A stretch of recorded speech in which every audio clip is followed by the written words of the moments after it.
Hey guys, I wanted to let you know the movie you're about to watch was actually filmed over 2 visits to Disneyland. I do apologize. I was originally going to do a one-day trip for the Eclipse with a bunch of information, but I ended up getting dehydrated and there was a lot of drama that happened with that, and I'll include a clip to talk about that a little later. So I hope you enjoy what you see though, and I hope you learn something that hasn't been covered before. Welcome to Maniacal Monday! Well guys, this is how dreams die. Looks like they say they're going to tow you. I don't know about you, but I'm not willing to risk getting towed, so I'm not going to park here. This is at the Target and shopping center that I thought would be a good hack to Disney parking, but apparently not. So let's see if we can find something else. So I haven't had any luck finding parking after the Target. I've looked just about everywhere. They all have a sign. Now, whether or not they enforce that sign, that's your risk to take. However, I'm trying to see if I can find some neighborhood parking or some local parking where I can either walk or I can hop on a bus that's free. So I'll let you know if I find anything, but as of now, it's been about 15 minutes. Haven't found anything, and the solar eclipse is starting, and I want to get on top of that. So here we go. So absolutely no luck finding parking, guys. So I'm over here at the Disneyland parking lot. There goes 20 bucks. But I like to have everybody keep in mind that you get to ride in one of these nice buses here, and they also have security and 24-hour pretty much service as far as park zoning. So even though I ended up paying 20 bucks for parking instead of free like I wanted to, I got good service, good security, and I'm going to be on a nice bus with good people who are enjoying the day just like I am. Okay, so right behind me we have turnstiles where you have to go in. If you don't already have a ticket, you need to go to these booths behind me right here, right near the main entrance. Once you get through security, you can get your daily tickets there if you don't have the app. If you have the app, you can purchase through the app. They're about $97 for regular days, $110 for peak. And then if you want to get the Disney Maxpass, it's about $10 extra for whichever you get, and that's for one day, one park. Believe me, it's worth it when you get the good food, the quality service, and the adventurous rides that you get here. A lot of people like to go Six Flags or Knott's Berry Farm. I prefer Disney because you always get quality and you get quantity at the same time for just a little bit extra. To me, it's worth it. So I want to do a quick thing on security out here. They got a lot more security than I remember, and I forgot to mention that in my last video. But I just wanted to do a little shout out to all of them because they do a really good job over here making sure everybody's safe, making sure everybody doesn't have to worry throughout the day. Behind me you got the Disneyland Firehouse. So this is where Walt Disney used to stay when he stayed in the park with his family, and some of his family sometimes even still stays there. They have a light that's always in the upper window there, right in the middle. There. And it's always lit in his memory, except for when his family is here to show that his spirit is still alive in the park. Now, something I wanted to talk to you about in the park is the windows. There's a few windows here in the park that are commemorating people who have passed on, who helped either establish Disneyland or make significant change in Disneyland. I'm going to go ahead and show you some of those now. Right above the souvenir and novelty shop, you have Elias Disney's contractor window. And of course you got Walt Disney's window right there on Main Street. I know your history if you don't look for them. Go ahead and check it all out on Google. A lot of people miss this because we walk right by it all the time and don't even think about it. When they put those up, they have a special ceremony in the morning right before the park opens. And they commemorate why those people are going up there, and they put them up there. And it's very rare for that to happen, and usually the person has to be deceased before they can be put up there. But once you're up there, you're immortal. Now over here at Disneyland, there's this new thing called the Disney Maxpass. This is the greatest thing you could ever get if you're a pass holder. If you come in once in a while and if you want to drop $10, it's fine. But as a pass holder, you pay about 75 bucks per pass, and that's only about 8 visits to the park. Now what Maxpass does is it allows you to get a fast pass no matter where you are in the park. Of course, it's still one at a time, but say over at the Haunted Mansion waiting in line and you want to get a fast pass for Indiana Jones an hour from now. You don't have to go over there and scan your ticket in the kiosk anymore. You can do it straight from your app. So in my opinion, it's worth that 75 bucks on your pass. It's 50-50 if you're going to get it for a one-day ticket. But I'll leave that, guys, up to you because it's worth it to me, but not worth it to everybody. So. Now, real quickly, I want you guys to be able to see the transitions that Disney makes in its parks in order to keep the illusion, where it's not just an abrupt change between lands.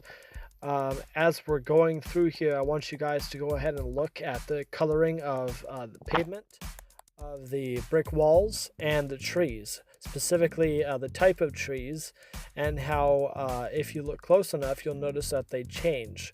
From the moment you go under the bridge, they change from one type of tree into another, and then the entire land ends up being populated mostly by that type of tree.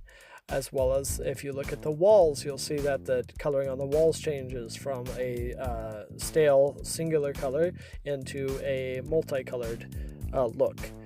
This all helps preserve the differences, although subtle, between lands, and makes it a unique and special part of the park every time you go somewhere different. Now, I would like to go back a little bit and note that, like I said, this video was filmed over 2 days. Originally, I went to Disneyland to try and take some photos of the effect of the eclipse, take some actual pictures of the eclipse, and so on. However, two things happened. The first is I was improperly informed about how much coverage the moon would have over the sun for the eclipse. So we didn't even have an eclipse that was really worth taking pictures of as far as Disneyland was concerned. There wasn't the shadow effect, there wasn't the same kind of solar flare, the ring, the diamond ring, there wasn't any of that.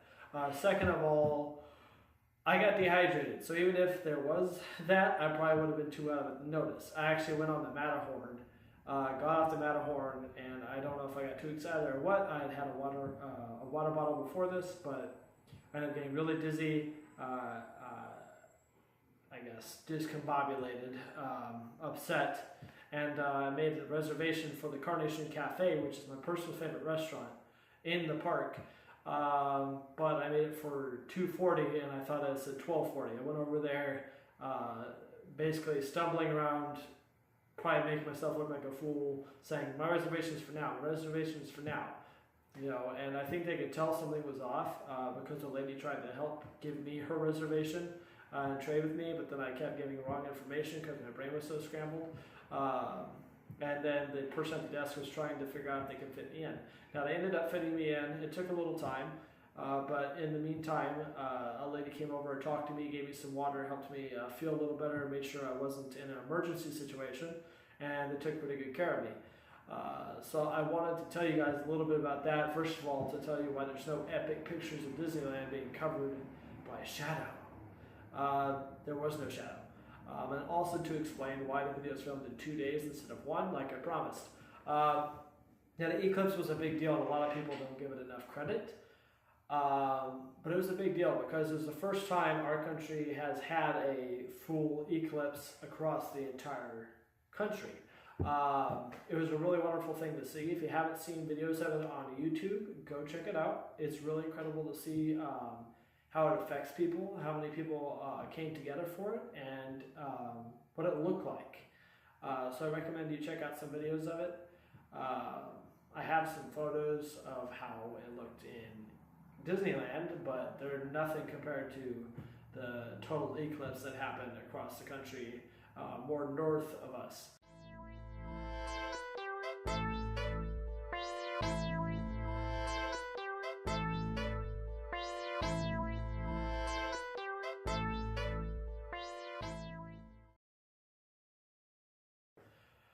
So anyway, that's about it. I just wanted to explain why this was filmed over 2 days and why I have no epic pictures of the eclipse when I promised it.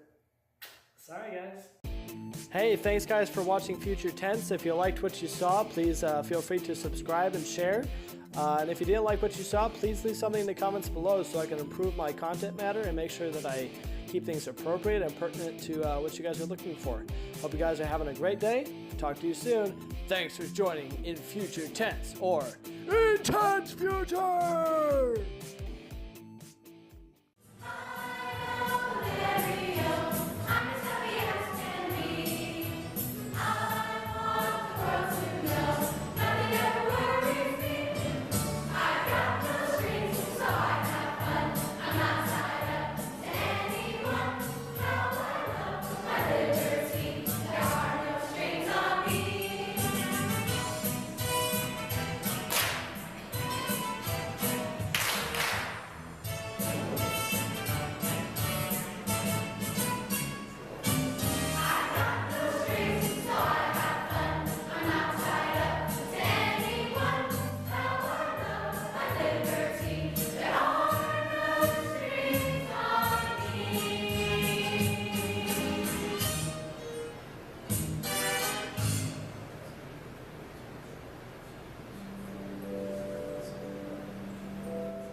In 1963, Walt Disney Studios presented what would soon become one of the world's most cherished movie musicals. With songs like I Love to Laugh, It's a Jolly Holiday, The Spoonful of Sugar, Supercalifragilisticexpialidocious, as well as stars like Edwin, Dick Van Dyke, and the brand new Julie Andrews. They entered the world of singing England's ancient space. From the rooftops of London, it was very complex.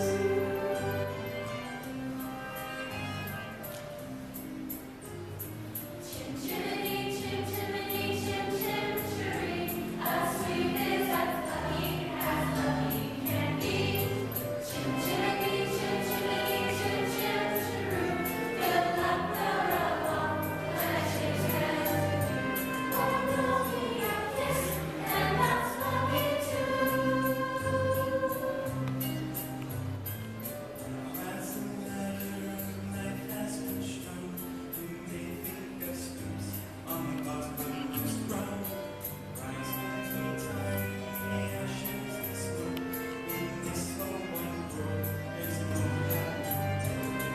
Chim chimney, chim chim, chiree, chim chiroo.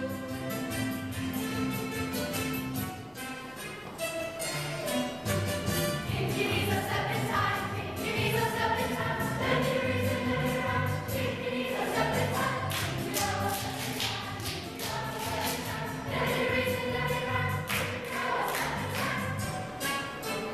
Pinkies are stepping time.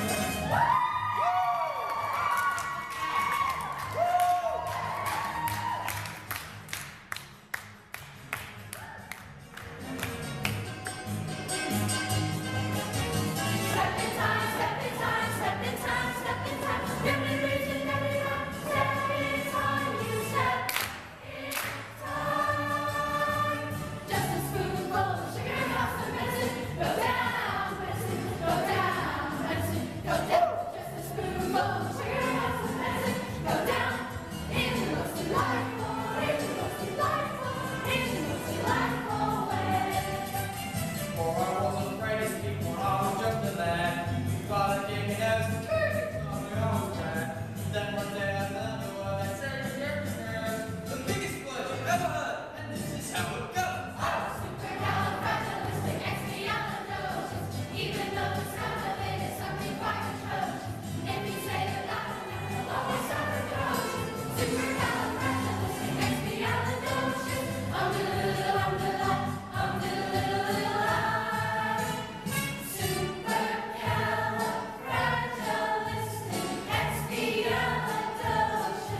Supercalifragilisticexpialidocious.